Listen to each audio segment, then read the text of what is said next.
नमस्कार दोस्तों, आप सभी का स्वागत है आपके अपने YouTube channel study with Ravi पर। दोस्तों, इस क्लास में हम उत्तराखंड वीकली करंट अफेयर्स पढ़ने जा रहे हैं, जिसमें सभी प्रश्न आपके इम्पोर्टेंट और सिलेक्टेड हैं। दोस्तों, हम हर एक प्रश्न को डिटेल से जानेंगे, बारीकी से जानेंगे, जिससे क्वेश्चन आपको अच्छे से क्लियर हो सके। फ्रेंड्स, अगर आपको इस क्लास की PDF चाहिए तो आप हमारे टेलीग्राम चैनल को ज्वाइन कर सकते हैं। टेलीग्राम चैनल का लिंक आपको वीडियो के डिस्क्रिप्शन बॉक्स में मिल जाएगा। तो चलिएगा शुरू कर लेते हैं आज की अपनी इस क्लास को, जिसका पहला प्रश्न रहेगा। बताना है दोस्तों आपको, अबू धाबी में आयोजित जिऊ जित्सु प्रतियोगिता में नव्या पांडे ने कांस्य पदक जीता है। इनका संबंध निम्न में से है। तो नव्या पांडे, इनका संबंध उत्तराखंड राज्य से है। सही आंसर रहेगा ऑप्शन सी। आपको याद रखना है कि अबू धाबी में जित्सु प्रतियोगिता का आयोजन किया गया था, जिसमें उत्तराखंड की नव्या पांडे ने कांस्य पदक जीता। अगला प्रश्न है हमारा, भारत का पहला खगोल पर्यटन अभियान नक्षत्र सभा किसके द्वारा लॉन्च किया गया? सही आंसर रहेगा option B, Uttarakhand.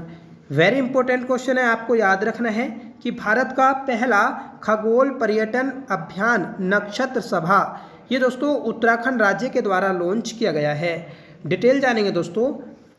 Friends, Uttarakhand पर्यटन विकास बोर्ड ने नक्षत्र सभा एक अभिनव खगोल पर्यटन पहल शुरू करने के लिए स्टार स्कैप्स के साथ सहयोग किया है। ठीक है, तो याद रखना है कि उत्तराखंड पर्यटन विकास बोर्ड ने नक्षत्र सभा एक अभिनव खगोल पर्यटन पहल शुरू करने के लिए स्टार कैप्स के साथ एक समझौता किया है। इस पहल का उद्देश्य खगोल विज्ञान के प्रति उत्साही साहसी लोगों और यात्रियों को उत्तराखंड की ओर आकर्षित करना है, जिससे उन्हें राज्य की प्राकृतिक भव्यता के बीच ब्रह्मांड का पता लगाने के लिए एक अनूठा मंच प्रदान किया जा सके। ठीक है, तो आपको याद रखना है कि उत्तराखंड में पर्यटन विकास बोर्ड के द्वारा नक्षत्र सभा लॉन्च किया गया है। अगला प्रश्न है, किस राज्य सरकार ने पिरूल लाओ पैसा पाओ अभियान शुरू किया है? तो दोस्तों, इस पहल को शुरू किया उत्तराखंड राज्य ने। सही आंसर रहेगा ऑप्शन ए। ठीक है, तो पिरूल लाओ पैसा पाओ अभियान उत्तराखंड सरकार के द्वारा लॉन्च किया गया। डिटेल जानेंगे दोस्तों। तो उत्तराखंड राज्य सरकार ने राज्य में बड़ी जंगल की आग पर नियंत्रण पाने के लिए पिरूल लाओ पैसा पाओ अभियान शुरू किया है। पिरूल क्या होता है? तो पिरूल ये दोस्तों चीड़ के वृक्ष की सूखी पत्तियां होती हैं। ठीक है, उत्तराखंड के मुख्यमंत्री पुष्कर सिंह धामी ने 8 मई 2024 को रुद्रप्रयाग जिले में पिरूल लाओ पैसा पाओ अभियान को शुरू किया। ठीक है, तो याद रखिएगा कि इसे कहाँ शुरू किया गया था? रुद्रप्रयाग में। कब शुरू किया गया? 8 मई 2024 को। और किसके द्वारा? तो मुख्यमंत्री पुष्कर सिंह धामी के द्वारा। इससे क्या होगा दोस्तों, जो सूखी पत्तियां होती हैं चीड़ के वृक्ष की, या दोस्तों गीली भी जो पत्तियां होती हैं, तो वह भी आग को बहुत जल्दी पकड़ लेती हैं। ठीक है, जो जंगलों में दोस्तों आग लगती है हर साल, ठीक है, जिससे दोस्तों जनवन हानि होती है, उसी को कम करने के लिए इस अभियान को शुरू किया गया है। जो स्थानीय लोग होंगे वह दोस्तों पिरूल की पत्तियों को, ठीक है, इकट्ठा करेंगे। ठीक है, और दोस्तों उसे फिर एक जगह पर जाकर बेच देंगे। उससे दोस्तों उन्हें पैसा मिलेगा, और जंगल में दोस्तों जो पिरूल की पत्तियां होंगी तो वह नहीं रहेंगी, जिससे आग दोस्तों कम फैलेगी। अगला प्रश्न है हमारा, माइक्रो फाइनेंस के माध्यम से ग्रामीण महिलाओं का सशक्तिकरण विषय पर राष्ट्रीय संगोष्ठी का आयोजन कहाँ किया गया? राइट आंसर रहेगा ऑप्शन ए, नैनीताल। नैनीताल में दोस्तों माइक्रो फाइनेंस के माध्यम से ग्रामीण महिलाओं का सशक्तिकरण विषय पर राष्ट्रीय संगोष्ठी का आयोजन किया गया है। ठीक है फ्रेंड्स, कुमाऊं विश्वविद्यालय के वाणिज्य विभाग के अधीन में हाल ही में माइक्रो फाइनेंस के माध्यम से ग्रामीण महिलाओं का सशक्तिकरण विषय पर राष्ट्रीय संगोष्ठी का आयोजन किया गया। संगोष्ठी का शुभारंभ दोस्तों अतिथि उत्तराखंड राज्य महिला आयोग की अध्यक्ष कुसुम कंडवाल ने किया है। ठीक है, तो उत्तराखंड राज्य महिला आयोग के अध्यक्ष हैं कुसुम कांडवाल। इन्हीं के द्वारा दोस्तों इस संगोष्ठी का शुभारंभ किया गया है। अगला प्रश्न है, एशियन योग प्रतियोगिता में उत्तराखंड के मयंक ने कितने स्वर्ण पदक जीते हैं? तो इसमें दोस्तों मयंक ने 1 स्वर्ण पदक जीता है। राइट आंसर रहेगा ऑप्शन ए। ठीक है, तो एशियन योग प्रतियोगिता में उत्तराखंड के खिलाड़ी हैं मयंक, जिन्होंने दोस्तों गोल्ड मेडल जीता है। नेक्स्ट क्वेश्चन है, हाल ही में आए चक्रवात रेमल को किस देश द्वारा नामित किया गया? वेरी इंपॉर्टेंट क्वेश्चन है। ठीक है दोस्तों, रेमल का जो नाम दिया तो यह है ओमान ने दिया है। राइट आंसर रहेगा ऑप्शन बी। ठीक है, तो रेमल क्या है? एक चक्रवात है जिसका नामकरण किया ओमान देश ने। डिटेल जानेंगे दोस्तों। बंगाल की खाड़ी में उठा चक्रवात रेमल बंगाल की खाड़ी में पहला प्री मानसून उष्णकटिबंधीय चक्रवात है। रेमल नाम जिसका अर्थ अरबी में रेत है। उष्णकटिबंधीय चक्रवातों के नामकरण की मानक परंपरा के अनुसार यह नाम ओमान द्वारा चुना गया था। ठीक है, तो आपको याद रखना है कि रेमल जो चक्रवात आया यह बंगाल की खाड़ी में उठने वाला पहला प्री मानसून उष्णकटिबंधीय चक्रवात है। ठीक है, जिसका अर्थ है अरबी भाषा में रेत। ठीक है, अगला प्रश्न है, हाल ही में किस राज्य सरकार ने गुटखा और पान मसाला पर 1 साल का प्रतिबंध लगा दिया है? तो ये लगाया दोस्तों तेलंगाना राज्य सरकार ने। राइट आंसर रहेगा ऑप्शन सी। इंपॉर्टेंट क्वेश्चन है, याद रखना है कि गुटखा और पान मसाले पर हाल ही में प्रतिबंध लगाया है 1 साल के लिए तेलंगाना राज्य सरकार ने। डिटेल जानेंगे दोस्तों। तेलंगाना सरकार ने राज्य भर में तंबाकू और निकोटीन युक्त गुटखा और पान मसाला के निर्माण, भंडार, वितरण और बिक्री पर प्रतिबंध लगा दिया है। यह प्रतिबंध 24 मई 2024 से शुरू होकर 1 वर्ष की अवधि के लिए जारी रहेगा।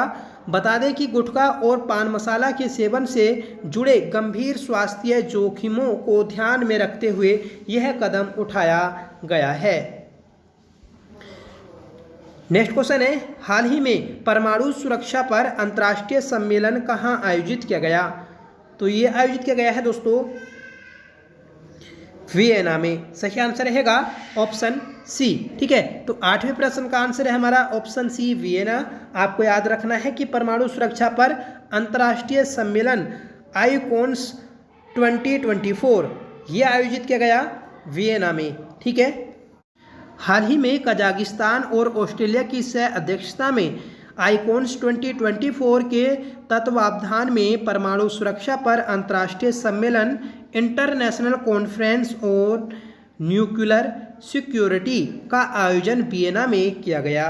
वर्तमान सम्मेलन में 130 विदेशी मामलों, ऊर्जा, आंतरिक मामलों और अन्य संबंधित विभागों के मंत्रालय के प्रमुखों ने भाग लिया है। अगला प्रश्न है, हाल ही में भारतीय सेना ने हाइड्रोजन फ्यूल सेल बस के लिए किसके साथ समझौता किया है? तो ये क्या है दोस्तों? IOCL। ठीक है, IOCL के साथ भारतीय सेना ने हाइड्रोजन फ्यूल सेल बस के लिए एक समझौता किया है। डिटेल जानेंगे तो दोस्तों भारतीय सेना ने हरित और टिकाऊ परिवहन समाधान के लिए Indian oil corporation limited IOCL के साथ हाइड्रोजन फ्यूल सेल बस प्रौद्योगिकी परीक्षण के लिए समझौता किया है। यह नवाचार और पर्यावरण प्रवर्धन के प्रति अपनी प्रतिबद्धता की दिशा में भारतीय सेना का एक और कदम है। कार्यक्रम के दौरान भारतीय सेना को एक हाइड्रोजन फ्यूल सेल बस भी प्रदान किया गया। ठीक है दोस्तों, आप साथ साथ में सभी महत्वपूर्ण प्रश्न हैं नोट करते रहिएगा। ठीक है, और जो इसके एक्स्ट्रा फैक्ट्स हैं तो वह भी आप नोट्स करते रहिएगा, जिससे दोस्तों आप एग्जाम के टाइम पर इसे रिवाइज कर सकें। ठीक है, अगला प्रश्न है हमारा कि DRDO के अध्यक्ष कौन हैं जिनका कार्यकाल 1 वर्ष के लिए बढ़ा दिया गया है? तो DRDO के अध्यक्ष हैं दोस्तों डॉक्टर समीर वी कामत, जिनका कार्यकाल 1 वर्ष के लिए बढ़ा दिया गया है। DRDO defence research development organisation, जिसका मुख्यालय दोस्तों नई दिल्ली में है और इसकी स्थापना 1958 में की गई थी। ठीक है, अगला प्रश्न रहेगा हमारा, वर्ल्ड हंगर डे प्रति वर्ष कब मनाया जाता है? तो वर्ल्ड हंगर डे प्रति वर्ष जो मनाया जाता है तो ये है दोस्तों आपका 28 मई को मनाया जाता है। राइट आंसर रहेगा ऑप्शन सी। ठीक है फ्रेंड्स, वर्ल्ड हंगर डे विश्व भूख दिवस प्रतिवर्ष 8 मई को मनाया जाता है। भूख दिवस द हंगर प्रोजेक्ट की एक पहल है जिसे पहली बार साल 2011 में शुरू किया गया था। दुनिया भर में कई लोगों के मूक संघर्ष के बारे में जागरूकता बढ़ाने के लिए हर साल यह दिवस मनाया जाता है। वर्ल्ड हंगर डे 2024 का थीम है दोस्तों थ्राइविंग मदर्स थ्राइविंग वर्ल्ड। ठीक है, थ्राइविंग मदर्स थ्राइविंग वर्ल्ड। ठीक है, तो ये दोस्तों इसकी थीम है, आपको याद रखनी है। ठीक है, थीम दोस्तों एग्जाम में काफ़ी ज़्यादा पूछी जाती है, तो आपको याद रखना है कि 28 मई को दोस्तों वर्ल्ड हंगर डे मनाया गया जिसकी थीम है थ्राइविंग मदर्स थ्राइविंग वर्ल्ड। ठीक है, अगला प्रश्न हमारा, AFC महिला एशिया कप 2026 की मेजबानी कौन सा देश करेगा? AFC एशिया कप 2026 की मेजबानी करेगा दोस्तों ऑप्शन डी ऑस्ट्रेलिया देश। ठीक है, एशियाई फुटबॉल परिसंघ AFC ने हाल ही में महिला एशियाई कप के 2026-2029 के मेजबानों की घोषणा कर दी है। साल 2026 में यह टूर्नामेंट ऑस्ट्रेलिया और साल 2029 में उज्बेकिस्तान की मेजबानी में आयोजित किया जाएगा। AFC कार्यकारी समिति ने बैंकॉक थाईलैंड में आयोजित बैठक में इसकी घोषणा की है। तो याद रखना है कि एशियाई फुटबॉल संघ के द्वारा घोषणा की गई है कि महिला एशियाई कप 2026 दोस्तों ऑस्ट्रेलिया में और 2029 ये दोस्तों उज्बेकिस्तान में आयोजित किया जाएगा। अगला प्रश्न है हमारा कि हाल ही में माउंट एवरेस्ट को फतह करने वाली सबसे उम्रदराज भारतीय महिला कौन है? तो माउंट एवरेस्ट को फतह करने वाली भारत की सबसे ज़्यादा उम्र की महिला है ज्योति रात्रे। राइट आंसर रहेगा ऑप्शन ए। ठीक है, डिटेल जानेंगे तो दोस्तों हाल ही में पर्वतारोही ज्योति रात्रे माउंट एवरेस्ट को फतह करने वाली सबसे उम्रदराज भारतीय महिला बन गई हैं। 55 वर्षीय रात्रे मध्य प्रदेश की रहने वाली हैं। इससे पहले साल 19 मई 2018 को माउंट एवरेस्ट पर चढ़ने वाली भारत की सबसे उम्रदराज महिला 53 वर्षीय संगीता बहल थीं। ठीक है दोस्तों, ज्योति रात्रे का दुनिया की सबसे ऊंची चोटी पर चढ़ने का यह दूसरा प्रयास था। इससे पहले दोस्तों यह 2023 में भी चढ़ने का प्रयास किया था इन्होंने एवरेस्ट पर। ठीक है, अगला प्रश्न है हमारा कि हाल ही में किस भारतीय मूल के प्रोफेसर को खगोल विज्ञान में प्रतिष्ठित पुरस्कार से सम्मानित किया गया? तो दोस्तों इस पुरस्कार से सम्मानित किया गया है श्रीनिवास आर कुलकर्णी को। ठीक है, तो ऑप्शन ए हमारा राइट रहेगा। फ्रेंड्स, खगोल विज्ञान के क्षेत्र में इनकी अभूतपूर्व योगदान के लिए भारतीय मूल के प्रोफेसर श्रीनिवास आर कुलकर्णी को 2024 के लिए खगोल विज्ञान में प्रतिष्ठित पुरस्कार से सम्मानित किया गया है। ठीक है, ये दोस्तों वर्तमान में कैलिफोर्निया इंस्टीट्यूट ऑफ टेक्नोलॉजी में प्रोफेसर के पद पर कार्यरत हैं। ठीक है, अगला प्रश्न है हमारा, जनरल टूलेम को हाल ही में किस देश का नया राष्ट्रपति चुना गया? जनरल टूलेम ये दोस्तों नए राष्ट्रपति बने हैं वियतनाम देश के। ऑप्शन ए हमारा राइट है। वियतनाम संसद ने हाल ही में जनरल टूलेम को देश का नया राष्ट्रपति चुना है। उन्होंने वियतनाम की संसद नेशनल असेंबली द्वारा 2026 तक के कार्यकाल के लिए चुना गया है। ठीक है, तो याद रखिएगा, इम्पोर्टेंट है। वियतनाम यह दोस्तों दक्षिण पूर्व एशियाई एक देश है। 16वां प्रश्न है, संयुक्त अरब अमीरात के राष्ट्रपति ने किस देश के राजदूत को प्रथम श्रेणी स्वतंत्रता पदक प्रदान किया है? तो ये दोस्तों पराग्वे पराग्वे देश के राजदूत को प्रथम श्रेणी स्वतंत्रता पदक प्रदान किया है। ठीक है। संयुक्त अरब अमीरात के राष्ट्रपति ने देश में राजदूत के रूप में अपने कार्यकाल की समाप्ति के अवसर पर पराग्वे के राजदूत जोस अगुएरो अवेला को प्रथम श्रेणी स्वतंत्रता पदक प्रदान किया है। पराग्वे ये दोस्तों दक्षिण अमेरिका की एक लैंडलॉक्ड कंट्री है। अगला प्रश्न है हमारा कि travel and tourism development index 2024 हाल ही में किस संस्था द्वारा जारी किया गया? तो ये जारी किया गया है दोस्तों वर्ल्ड इकोनॉमिक फोरम के द्वारा। ऑप्शन बी हमारा राइट रहेगा। ठीक है, इंपॉर्टेंट है। Travel and tourism development index 2024 world economic forum. ठीक है फ्रेंड्स, हाल ही में वर्ल्ड इकोनॉमिक फोरम द्वारा जारी travel and tourism development index 2024 में भारत की 39वीं रैंक थी। ठीक है, वर्ल्ड इकोनॉमिक फोरम की इस वार्षिक रिपोर्ट में यूएस शीर्ष पर है। Bharat lower middle income category में दक्षिण एशिया में टॉप पर है। साल 2021 में जारी रैंक में भारत का 54वां स्थान था। ठीक है, अगला प्रश्न है हाल ही में किन यूरोपीय देश ने फिलिस्तीन को देश का दर्जा दिया है? तो ये दिया है दोस्तों नॉर्वे, आयरलैंड और स्पेन देश ने। ठीक है, तो ऑप्शन ए हमारा राइट है।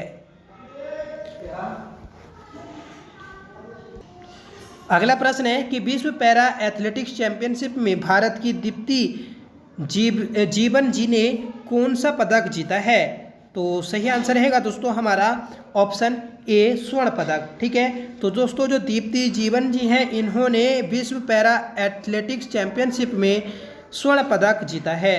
भारत की दीप्ति जीवन जी ने विश्व पैरा एथलेटिक्स चैंपियनशिप में महिलाओं की 400 मीटर T20 वर्ग दौड़ में 55.07 सेकंड के विश्व रिकॉर्ड बनाते हुए स्वर्ण पदक अपने नाम किया है। दीप्ति ने पेरिस में चैंपियनशिप के पिछले संस्करण में अमेरिकी ब्रीना क्लार्क के पिछले विश्व रिकॉर्ड 55.12 सेकंड को तोड़ दिया है। ठीक है, अगला प्रश्न है हमारा कि प्रतिवर्ष राष्ट्रीय जैव विविधता दिवस कब मनाया जाता है? वेरी इंपॉर्टेंट क्वेश्चन है दोस्तों। ठीक है, तो आपको याद रखना है कि अंतर्राष्ट्रीय जैव विविधता दिवस ये दोस्तों आपका 22 मई को मनाया गया। राइट आंसर रहेगा ऑप्शन सी। ठीक है फ्रेंड्स, अंतर्राष्ट्रीय जैव विविधता दिवस हर साल 22 मई को मनाया जाता है। साल 2000 में संयुक्त राष्ट्र महासभा ने 22 मई को अंतर्राष्ट्रीय जैव विविधता दिवस के रूप में मनाने की घोषणा की थी और पहली बार यह 22 मई 2021 को मनाया गया। यह दिवस जैविक संपदा की सुरक्षा और नीति निर्माताओं के बीच जागरूकता बढ़ाने के उद्देश्य से मनाया जाता है। ठीक है, अगला प्रश्न है कि हाल ही में किस संस्थान ने उत्तर भारत में वायु प्रदूषण और स्वास्थ्य प्रभावों पर एक अनुसंधान रिपोर्ट पेश की है? तो ये की है दोस्तों IIT जयपुर ने। ठीक है, IIT जयपुर ने हाल ही में उत्तर भारत में वायु प्रदूषण और स्वास्थ्य प्रभावों पर एक अनुसंधान रिपोर्ट जारी की है। ठीक है, अगला प्रश्न है कि DRDO ने हाल ही में रुद्रम द्वितीय मिसाइल का सफल परीक्षण किया। यह किस प्रकार की मिसाइल है? तो यह दोस्तों हवा से सतह में मारे जाने वाली मिसाइल है। ठीक है, फ्रेंड्स, रक्षा अनुसंधान एवं विकास संगठन DRDO ने हाल ही में भारतीय वायुसेना के सुखोई 30M के फर्स्ट प्लेटफॉर्म से हवा से सतह पर मार करने वाली रुद्र M द्वितीय मिसाइल का ओडिशा के तट पर सफल परीक्षण किया। रुद्र M द्वितीय एक स्वदेशी रूप से विकसित ठोस ईंधन आधारित वायु प्रेक्षित मिसाइल प्रणाली है। ठीक है, तो ये डिटेल आपको याद रखनी है। अगला प्रश्न है बहुराष्ट्रीय सैन्य अभ्यास रेड फ्लैग 2024 का आयोजन किस देश में किया जा रहा है? तो बहुराष्ट्रीय सैन्य अभ्यास रेड फ्लैग 2024 का आयोजन दोस्तों आपका ऑप्शन डी USA में किया जा रहा है। ठीक है दोस्तों, भारतीय वायुसेना की एक टुकड़ी हाल ही में प्रतिष्ठित बहुराष्ट्रीय अभ्यास रेड फ्लैग 2024 में भाग लेने के लिए अलास्का पहुंची है। दोस्तों यह अभ्यास 1975 से आयोजित किया जा रहा है। अगला प्रश्न है, अंटार्कटिक संधि सलाहकार बैठक का आयोजन कहाँ किया गया? तो इसका आयोजन किया गया है दोस्तों कोच्चि, केरल में। ठीक है, ऑप्शन बी हमारा राइट है। फ्रेंड्स, भारत की मेजबानी में कोच्चि, केरल में 46वीं अंटार्कटिक संधि सलाहकार बैठक और पर्यावरण संरक्षण पर 26वीं समिति की बैठक का आयोजन किया गया। इसका आयोजन 20 मई से 30 मई 2024 तक किया गया। कार्यक्रम के दौरान केंद्रीय मंत्री किरण रिजिजू ने अंटार्कटिक अनुसंधान स्टेशन मैत्री द्वितीय स्थापित करने की भारत की योजना की घोषणा की है। ठीक है, नेक्स्ट क्वेश्चन रहेगा दोस्तों, मास कम्युनिकेशन इंटर्नशिप प्रोग्राम हाल ही में किस मंत्रालय ने शुरू किया है? तो इस प्रोग्राम को दोस्तों शुरू किया है ऑप्शन बी जल शक्ति मंत्रालय ने। ठीक है, तो आपको याद रखना है कि हाल ही में जल शक्ति मंत्रालय के अंतर्गत नदी विकास और गंगा कायाकल्प विभाग ने मास कम्युनिकेशन इंटर्नशिप प्रोग्राम की घोषणा की है। इस प्रोग्राम के तहत रिसर्च स्कॉलर विद्यार्थियों को इंटर्न के रूप में शामिल किया जाएगा। इंटर्नशिप की अवधि 6 से 9 महीने की होगी। ठीक है, इसमें दोस्तों इंटर्नशिप कार्यक्रम पूरा होने पर उम्मीदवारों को 15,000 रुपये प्रति माह का मानदेय और इंटर्नशिप का प्रमाण पत्र भी दिया जाएगा। अगला प्रश्न है, हिंदी पत्रकारिता दिवस प्रति वर्ष कब मनाया जाता है? इम्पोर्टेंट क्वेश्चन है, याद रखिएगा कि हिंदी पत्रकारिता हर वर्ष 30 मई को मनाया जाता है। ठीक है फ्रेंड्स, हिंदी पत्रकारिता दिवस प्रतिवर्ष 30 मई को मनाया जाता है। उद्यंत मानदंड भारत में प्रकाशित होने वाला भारत का पहला हिंदी समाचार पत्र था, जो कि दोस्तों 30 मई 1826 को कोलकाता में प्रकाशित किया गया। इस दिवस के मनाए जाने का उद्देश्य है हिंदी पत्रकारिता में योगदान देने वाले पत्रकारों को सम्मान करना है। ठीक है, उनका सम्मान करना है। तो आपको याद रखना है कि भारत का पहला हिंदी समाचार पत्र था उद्यंत मानदंड, जो दोस्तों 30 मई 1826 को प्रकाशित किया गया था कोलकाता से, और इसके प्रकाशक थे, संपादक थे जुगल किशोर। ठीक है, अगला प्रश्न है, विश्व तंबाकू निषेध दिवस प्रति वर्ष कब मनाया जाता है? तो ये दोस्तों प्रत्येक वर्ष 31 मई को मनाया जाता है। राइट आंसर रहेगा ऑप्शन डी। ठीक है, विश्व तंबाकू निषेध दिवस प्रति वर्ष कब मनाया जाता है? तो यह दोस्तों आपका मनाया जाता है 31 मई को। ठीक है, और विश्व स्वास्थ्य संगठन ने तंबाकू सेवन के खतरनाक प्रभावों के बारे में जागरूकता बढ़ाने के लिए साल 1987 में विश्व तंबाकू निषेध दिवस मनाने की घोषणा की थी। विश्व तंबाकू निषेध दिवस 2024 की थीम है दोस्तों बच्चों को तंबाकू उद्योग के हस्तक्षेप से बचाना। ठीक है, अगला प्रश्न है, हर साल विश्व शरणार्थी दिवस कब मनाया जाता है? तो हर साल विश्व शरणार्थी दिवस जो मनाया जाता है, तो यह आपका दोस्तों 21 मई को मनाया जाता है। ठीक है, तो याद रखिएगा कि विश्व शरणार्थी दिवस कब मनाया गया? 21 मई को। तो ये थे दोस्तों हमारे आज की इस क्लास के सभी महत्वपूर्ण प्रश्न। आई होप ये क्लास आपको जरूर पसंद आई होगी। हर एक प्रश्न दोस्तों हमने डिटेल से जाना, डिटेल से पढ़ा। ठीक है, जिससे दोस्तों आप क्वेश्चन भी अच्छे से क्लियर हुए होंगे। ठीक है, अगर आपको वीडियो पसंद आई हो तो प्लीज़ वीडियो को लाइक करिएगा, दोस्तों में शेयर करिएगा, और आप हमारे चैनल पर पहली बार विजिट करें तो प्लीज़ चैनल को सब्सक्राइब जरूर कर लीजिएगा। इसके अलावा दोस्तों हम 2023 के नेशनल इंटरनेशनल करंट अफेयर्स के महत्वपूर्ण प्रश्नों का रिवीजन कर रहे हैं, जो कि दोस्तों वन लाइनर फॉर्मेट में है। ठीक है, तो प्लीज़ हमारी इस सीरीज से जरूर जुड़िएगा अगर आपको 2023 के करंट अफेयर्स का क्विक रिवीजन करना है तो। ठीक है, तो चलिए आज का आपका होमवर्क है, जिसका आंसर आपको कमेंट करके बताना है कि भारत का पहला खगोल पर्यटन अभियान नक्षत्र सभा किसके द्वारा लॉन्च किया गया। ठीक है, इसका आंसर आपको कमेंट करके बताना है। ठीक है, तो फ्रेंड्स मिलते हैं नेक्स्ट वीडियो के साथ, तब तक के लिए bye. Thank you so much for watching. जय हिंद।